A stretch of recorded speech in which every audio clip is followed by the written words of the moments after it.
But did you guys know that I have a second YouTube channel? That's right, I have a second YouTube channel called Tnek FPS. This channel is based on first person, third person, all kinds of different shooter games and stuff like that. Instead of flooding you guys with the shooter goodness and everything over here on Tnek 127 Gaming, where you're looking for MMOs and stuff like that, I took all the good old shooter news and I put it on a second channel. So if you're looking for first person, third person, or any type of shooter content, games like Rogue Company, Call of Duty, Battlefield, and stuff like that, be sure to check me out on Tnek FPS. Link to that channel will be in the description below. Your support is appreciated.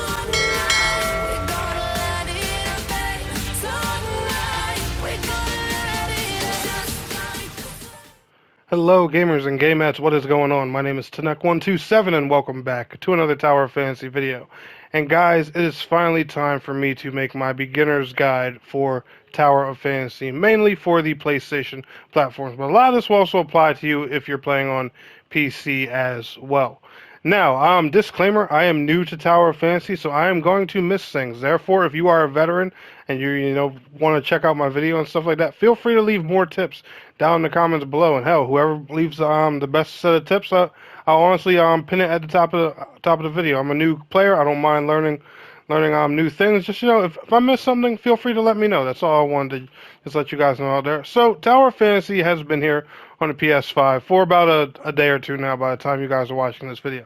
There's a lot of confusing elements in here that I think can be cleared up really easily, and that's why I wanted to go ahead and take the time to go on and make this.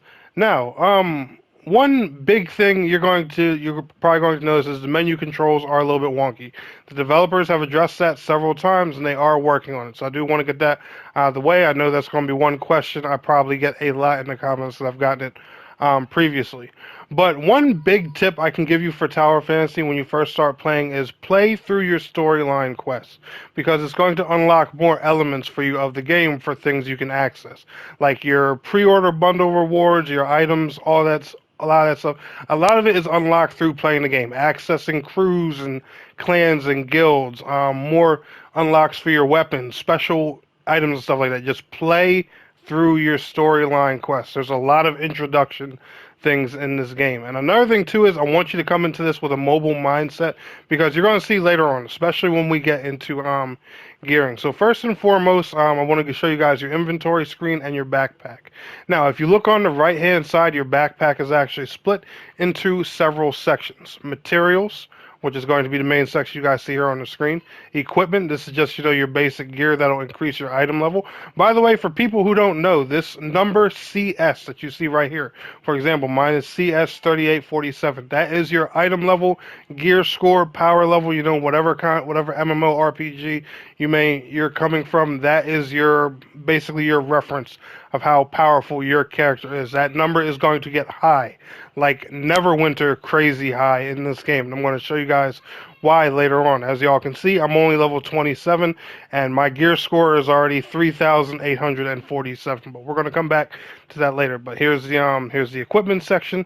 There's your cooking for all your cooking items and stuff like that. And I'm just going through this by going through up and down on the D-pad. If you look on the right-hand side, you'll see the cursors for the D-pad showing you how to scroll through this menu. There's mission items. There's some of my currencies, and any type of gifts which I don't have or anything right now. The next thing you're probably wondering is, how do I play with my friends? How do I join a crew? How do I do all kinds of those special things? Well, number one, like I told you guys, make sure you are playing through your quests so you unlock these options. But this is simply going to be in the social network section. Now, there's two spots when it comes to playing with friends and grouping up. I'm going to show you how to add your friends and get them on your friends list right now. First and foremost, you just simply come to this screen and you simply hit square to add friends. All you're going to do is type in that person's name and voila, you can add each other. However, make sure you guys are nearby each other. It seems to work that way. Make sure you're in the same server. So for example, I play in America 1. If I want to add somebody, they need to be in America 1, not America 2, 3, 4, 5, 6, or whatever. Not Europe, not Japan. They have to be in America 1. And I would recommend, just probably trying to find each other in the same area. That generally makes things easier. Me and a buddy of mine were trying to add each other last night, and when we did that, it made things a whole lot more simple. Now, the next thing you're probably wondering is, how do you group with friends? Well, just so you know, and I also showed this in my UI guide, if you hold L1 while you're just standing here, this actually brings up another UI menu. If you look here on the left side, you'll see the option to change channels by pushing left on the D-pad while holding L1. You'll have the option to check the chat, which is holding L1 and pushing down. You'll also have the option to ping your quest, which is holding L1 and pushing right. Also take screenshots and things like that. But if you want to group up with your friends, you actually want to use the right analog stick while holding L1, and you want to go right here to this flag section. The flag is basically their symbol for co-op. I wish they would probably just put the word co-op there, so that way, you know, a lot of more people would understand it and see how it works. But this is how it basically is. So you're going to have a section that's kind of like, you know, like a not necessarily a queue list, but like a looking for group kind of list. Free target is basically, you know, people that are just looking for groups to do different things, and they're all categorized into sections. People who want to explore the world more, look for world bosses. Joint operations are basically your dungeons. Event stages, you know, different types of events. Interstellar exploration and dimensional trials. I have not messed with those yet, but they look like tutorial kind of things. And you know, just stuff like that. If you want to build a group with your friends, all you need to do is hit R1 and L1 and scroll over to the option called My Team and just hit R2 to create a team. And either your friends can do one or two things. They can look for your team in here in the free target list and just find your name and hit request to join on it, or you can also, you know, just invite your friends to join that team, which, you know, more options will come up once you actually create a team. As you guys can see here, once I went ahead to go create the team, more options showed up here on the screen for me. I can recruit people by pushing down on the D-pad. I can see the requests of people who are trying to join by pushing left on the D-pad. Like, I know it's a lot, but you just have to pay attention to the button elements on the screen, and it's really, you know, that simple to group up in here. I know it's a little bit complicated and extra, but that's, you know, that's just how they have it built in there. So the next thing I want to go ahead and talk to you guys about is your weapons and simulacrums or simulacrums. I have no clue how to say the characters' names in here, so please do forgive me. But these are basically, you know, the summon characters that you get out of the gacha system. Now, anytime you want to switch to one of these characters, all you need to do is come over to the simulacra menu, all right, and just simply scroll over to them. If you look at the bottom where it says L2 to activate, you just hit L2, and you'll now be playing as that character. Now, the cool thing about these characters, right, is you don't need to actually play as them to use their weapon. The character is more so just a cosmetics thing. The weapon is the main thing that you're getting from them in the long run. So if I wanted to play Meryl, I just hit X on her and, you know, activate. If I want to play Crow, I just hit L2 on him and activate. You know, it's real simple. And like I said, I can even use Crow with Meryl's weapon. Like I said, the characters themselves, they are just a cosmetic thing. It's the weapons that, you know, you want at the end of the day. And even the weapons, like I said, guys, you know, there's a lot of people that get some gotcha things and think it's a pay to win kind of thing. These weapons are useless unless you grind to put in the amount of work to get them. But that's, you know, that's how you swap your characters. If you want to make a crew or a clan, by the way, my crew here is recruiting right now. We are called Hadrian's Wall. That's what HW stands for. Feel free to look us up if you guys are interested in joining. I'm just looking for people who are serious about playing the game and you know, just really interested in it. If you want to join, just let me know who you are, and I'll gladly accept people into the crew. But this is where you go to make them. It's going to cost you like I believe 400 or 500 dark crystals, which is really easy to get. They give you those things like every day and stuff like that. Even when you make a crew, you can earn them regularly and all the time. So it's really not hard to get the dark crystals in this game. Now that could be because of new player bonuses. I don't know how hard it is later. I am a virgin to the game, so I know I could be just speaking very highly out of new game hype. So, you know, I do acknowledge that could be happening right there. But yeah, this is the crew section. This is where you'll go to join a crew or whatever. My section is going to look a little different because I already have a crew made. So if you click that and you're not part of one, it'll probably have like a list of crews for you to join and stuff like that. And that's how you party up and join clans and stuff like that. Let's go ahead and get on into the weapon section and talk about these. So your weapons, like I said, they are going to be the heart and soul of of your character at the end of the day. You can have three. Looks like you can have three different weapons equipped on you, at least for now. Like I said, this is a beginner's guide, so things very well could change later on in game. Your weapons can always be upgraded. Similar to any other gacha games that you've played. If you've played,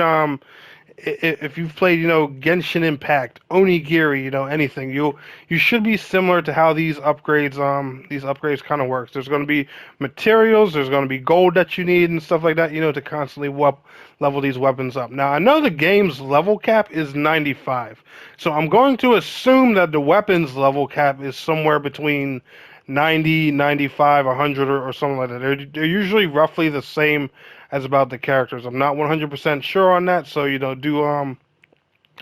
do please forgive me on that information. Your weapons are also going to have different things that you can put in them to augment them and make them even stronger. These things called matrices. Let me explain.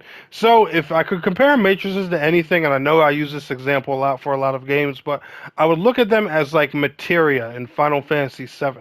They're basically little slot-in chips that you put in your weapon based off of four different attributes: mind, memory, faith, and emotion. All right, every weapon will have a slot for each of those, and the matrices are all based in one of those categories.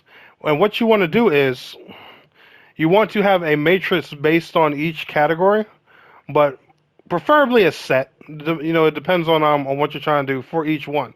So as you guys can see here, if you look on my little icy greatsword, I have a matrix in my emotion category. I have one in my mind category. I have another one in my faith category, but I'm missing one in my memory category. That's because I haven't found a good memory one that I want yet. These will also, buff your weapon, add different attributes. They'll increase your character stats and everything. And guess what? They also increase that what number that I was talking to you guys about in the beginning. Yes, the CS number. Now, this is why I was telling you guys earlier to get your mind in a mobile mindset, because you are going to gain power from your character from almost everything you do. That's leveling your weapon. That is leveling these matrices.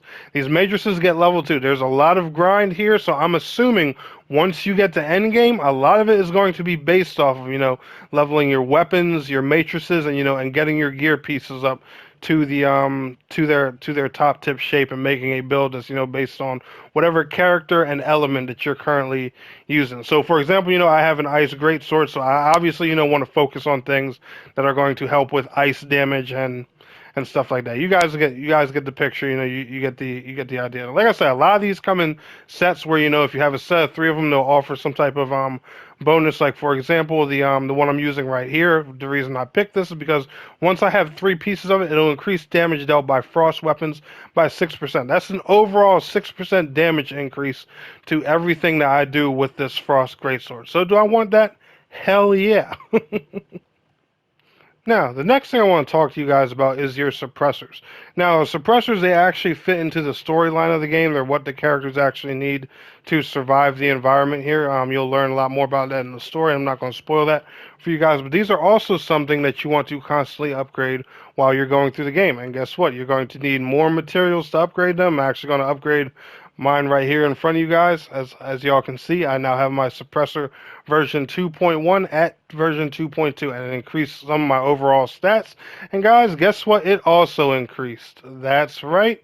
You guessed it, my character's overall CS, aka gear score or whatever. Like I said, your main goal in this game, especially after you hit level cap, which is 95 by the way, is to get that CS as high as you can, which, like I said, stands for combat score, gear score, however you want to name it. As of right now, when you level your character, through their regular 1 to 95 levels, that's going to increase your CS. But once you get to that level cap, it's all going to be about, increasing your gear, your weapons, your suppressors, and all that fun stuff.